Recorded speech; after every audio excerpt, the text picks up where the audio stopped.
Okay, so I'm going to actually record the same exact video that I just produced in a live video setting, primarily because I noticed they got cut off in a couple of different ways. It seems like I was having some network issues with Facebook Live today. So I'm going to basically go over it again one more time. This time at least it'll be in one shot, not in like all kinds of little pieces.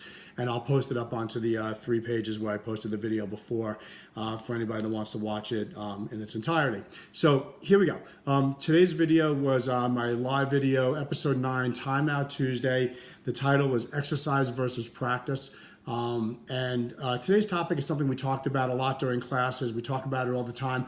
It's something that kids and adults often think they're doing correctly, but not getting the results that they hope for.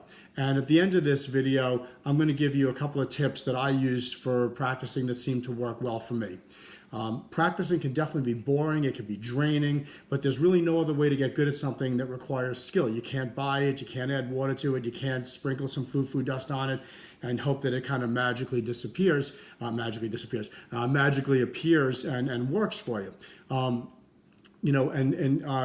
This whole topic of practicing to get better at something always reminds me of a crazy story that my father told me.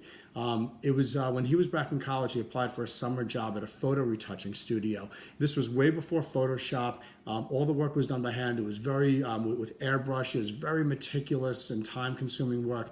And to train their new staff to see if they had the control and the patience to handle the task, the company had them sit at a desk with a notebook and a pencil and draw parallel lines across the page horizontally over and over, a half-inch apart for, ready for this, the entire summer for 8 weeks. And if you were able to actually do that, sounds nuts, right? If you were able to do that, and my father did, you were then able to get trained in how to do retouching of photographs. Trust me when I tell you, he was able to draw straight lines for the rest of his life. The practice, as painful as it was, yielded the intended results because the goal was to get good at doing something very meticulous. So to differentiate between exercise and practice, at least the way I look at it, exercise is physical movement, primarily for the purpose of becoming stronger, more flexible, or increasing endurance. But it can also be a mental exercise for the purpose of keeping yourself sharp and focused. Practice, on the other hand, is repeating tasks with a focus on detail and technique for the purpose of improving proficiency. There are certainly cases where the two concepts overlap. For example, I think it would be great if everyone did 20 push-ups every single day. But if they can't really do one good one, then doing 20 bad ones is not really worth the time, since the exercise won't really yield the results because the mechanics are not in place to strengthen the muscles that are being targeted. So first practice getting into the correct position, learning the correct body position, the hand positions, then work towards getting one solid push-up working properly. Then once the technique is there, you can flip it over and convert it to exercise. Very often I hear that students are spending a ton of time practicing their katas at home, but yet the parents don't understand why they don't seem to be getting better at them. But when I dig into what they're actually doing, the description is often something like they practice all of their techniques 3 or 5 times over a 5 to 10 minute period. So what you have is a lot of stuff being practiced very quickly in a very short amount of time. That sounds more like exercise to me. They're moving, they're maybe even getting stronger, but they're not concentrating on improving the techniques. Many times, kids are directed to practice by their parents. It's true with karate, musical instruments, certainly school-related things like multiplication tables or spelling or whatever else they're practicing in school these days.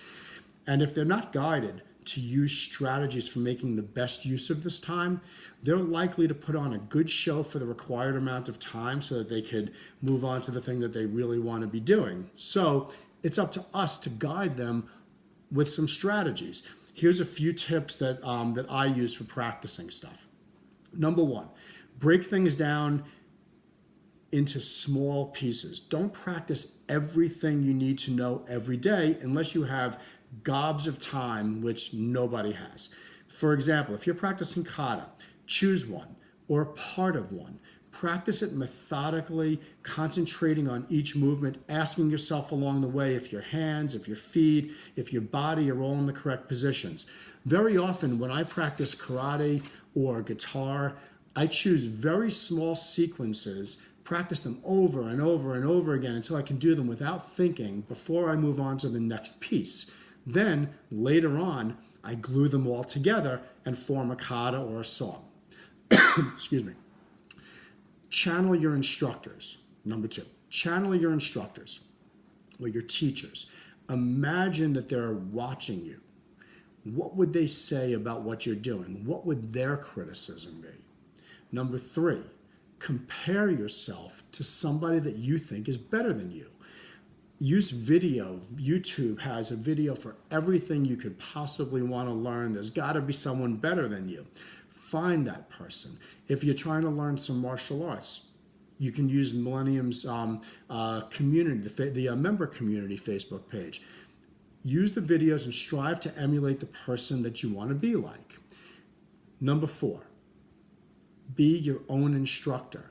Film yourself, watch yourself, be highly critical. Then do it again, film it, see if you got better. You'll be amazed at how much you can critique yourself, even if your body is not cooperating yet. We see this all the time at the karate school when we break the kids up into groups and we have them critique one another. They can definitely tell the other kids what they're doing wrong, even if they're not yet capable of doing it, even if they're not able to kind of, match what they're thinking to their body yet. Number 5, check in with an instructor or your teacher after you've practiced doing some quality time practice. Get some validation that what you're doing is working. If you're able to kind of prove to yourself that the practice is yielding results, it's going to inspire you to practice more. But if you're not sure if it's really doing what you need it to do, why continue practicing? You don't know if it's really worth your time. So I think it's a great idea. Number 6, this is something I end almost all my videos with.